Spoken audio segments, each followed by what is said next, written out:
kofoona nuffadhu tak shurraabin jakkeetan keeyyadulleen takka ji'a 8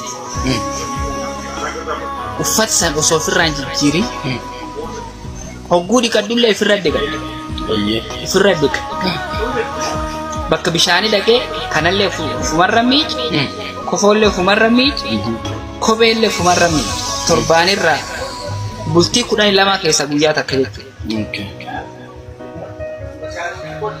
Baadiyyaa san keessa miila kiyya mukni osoo nadir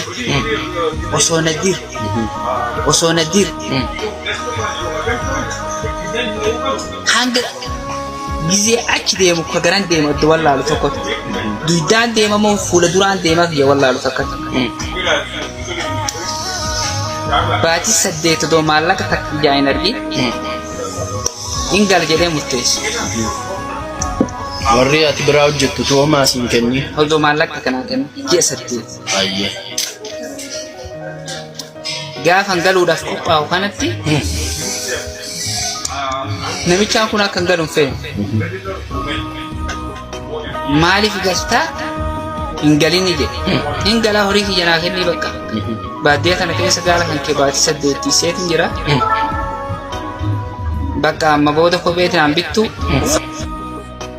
uffata takkallee naan bittu lubbuu tiyyaan du'uuf malee wanti takka naan hafne miila kiyya akka inni jiru ni agarta boqonnaan qabu bakka hangalaa jedheen yookaan ni du'a yookaan bakka hangalaa jedheen maallaqa na dhowwate siin kennuu naan jedhe maaliif naan jedhe gaala nuti shinu kana keessa gaala wahirra gaala balee kufee du'e jira. Gaala guddaan jechuudha. Dhugumaan inni jaalatu abbaan gaala kanaa. Ka kufee du'eetu isin tiskitanii. Osoo nu gaala san tiksinu gaalli lubbuudhaan du'e hedduu jira. Ka bineensi nyaate tahi ka gaararraa boolla kee bu'ee lubbuu mo'annaan irra taa'e tahi. Argitanii isin immoo ijaan inni tiksitan sana. Erga inni du'e as argine malee yeroo sanitti hin argine. Yenna gashitan gaala kana lakkoftanii gashitu moo akkanumaan gashitu? Maal lakkooftasi torbaanirraa yoo feete 70 galchitaa 30 badee barbaadda baatii takka. Ka bineensi nyaatee jira ka gaararraa kufee jira. Ka ammoo mataa beeytoonni gaalu kunu jaahila. Ka kormaan guddaan xixiqqaa mataarra taa'ee ajjeesee jira. Haga horii kiyya kana akkana du'e kana hunda naa kafaltu maallaqa siin kennu waan jedhu. Yookaan si hidha yookaan si ajjeesa yookaan qaama saalaa sirraa ciraa yookaan horii kiyya kana naa deebifta. Si jedhe. Ayyee Yesuus. Ana taatu umriin tiyya xiqqoodha. Boota sanirraa miilaan deemee biyya tiyya galuufis hin danda'u. Uffata firraan qabu. Miilli kiyya nama daahee deemuu hin danda'u. Firachi keessaan qabu. Maaliif godha? Murteen tiyya maal?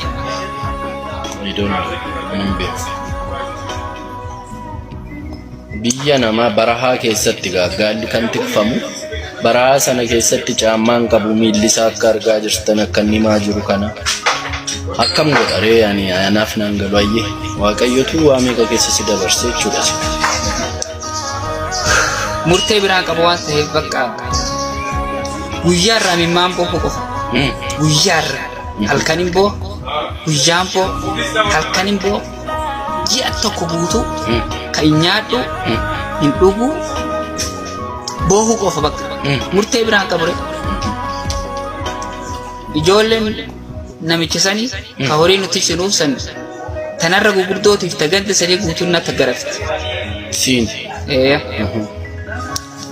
Sanirraa bakka uummanni gandaa abboo namni kun sirra miidhamu jira galchi jedhanii bakka dilii nama kanarraa nafa. Achirra maallaqa baatii 8 cinaa takka naa kennee galnaan jedhe. Hogguu galuuf deemu kan amma maallaqa kiishaa qaba. Firri kiyyachi keessa hin jiru. Makiinaa koree galamoo miilaan galamoo nama na geggeessu hin qabu. Akkamiin maallaqa kana kiisii keeyyadhee qaban? Maallaqni sun birrii meeqa? Birri Itoophiyaa birri 4,000 baatii 8 jechuudha. Sa'aatii sanatti birriin 4,000 guddaa ta'a jechuudha. Yaa. Hojii guddaa qaba. Osoo an deemin osoo anan galchin nama biroo fiti. Nama biroo ka horii san tissuu fiti. Hogguu nama biroo san fidu namni biroo sun hundinuu narra gurguddoodha. Gurbaan sun Oromoodha, ijoollee sallaati. Guyyaa haga 3 waliin turre maallaqaan baatii 8 dalage kan hadhaa tufee kofoo takkaa kophee takkaa uffata tokko qofaan deemu. Hogguu namichaan san maallaqa kiyya san naa kenne gabbah jedhee alan ari'u. Namichumanni horii san naatis jedhee kalee fidee narraa fudhate. Birrii sanam? Birrii san. Na tumanii, na garafanii, na cafaqanii, lafan narra deemamu. Gurbaan sun maallaqa san fudhatee naan halkanuma san bade. Ati? Diin kuteyyoon. Namichi sirraa fudhate sun? Yaa. Sirraa fudhatee bade? Maallaqa san hardhuma dhufee maallaqaan baatii 8 dalage. Hardhuma dhufee hardhuma na tumee na garafee na cafaqee fudhatee narra guddaan deemu jira arge. Maallaqa hogguu na kennan arge. Maal taham? Gaala adde namaa kan inni keessa darbee jiru. Murteen tiyya maal? Waaqayyo abeefan hin beeku. Kun barnoota guddaa isiniif ta'a. Yaa Achirraa bakka namichi tokko jira miskiinallee maallaqallee hin qaba. Kantiibaa magaalaa sanii ture yeroo sanitti bakka namni akka malee itti dhagahan. Ija tiyya argee bakka yeroo hundan booha rakkina kiyya kana hunda argee jennaan bakka azuuzii qaba. Maallaqa 1,000 kanaa kennee birri Itoophiyaa makiina isaa sanarra na kaahee mooyyaliin na buuse. Eessaa dhuftee naan jedha.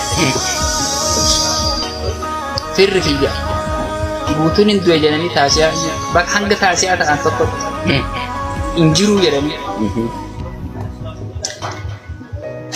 Eessaa dhufte jennaan Marsabeet deemee achi dukkaana namaa dalaguu ture jedhe.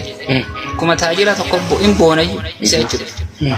Hammeenya hiikaan nam tokkotti hin himne takka namallee ittiin inni eessaa dhufee eessa turee namni tokkolleen kana beeku hin jiru. Achirraan dhufee namni hundi na gaafadhee nam bakka Marsabeetii dhufee dukkaana namaa dalaguu ture jedheen itti himee fuula kiyya yoo laala namooti nama agartee qabrii bahe fakkaata. Sheer godhaa hundumti keessan ayyee. Akkasitti bakka hogguwan magaalaa san seenu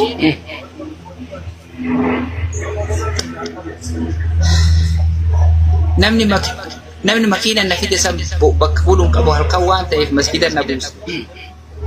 Hogguun masjida na buusu kana namni hundi bakka ija tiyyaaf, fuula kiyyaaf, qaama kiyyaaf uffatan uffadhu arganii rifatan akka malee. Namni masjida san keessa jiru guutuun bakka namichaan azaana ka masjida sanitti azaanu harka na qabee achi dura na laabee. Eessaa dhuftee maal rakkattee yoo sonaan hin jedhin afaan Oromoo dubbachuu kiyya qofaaf.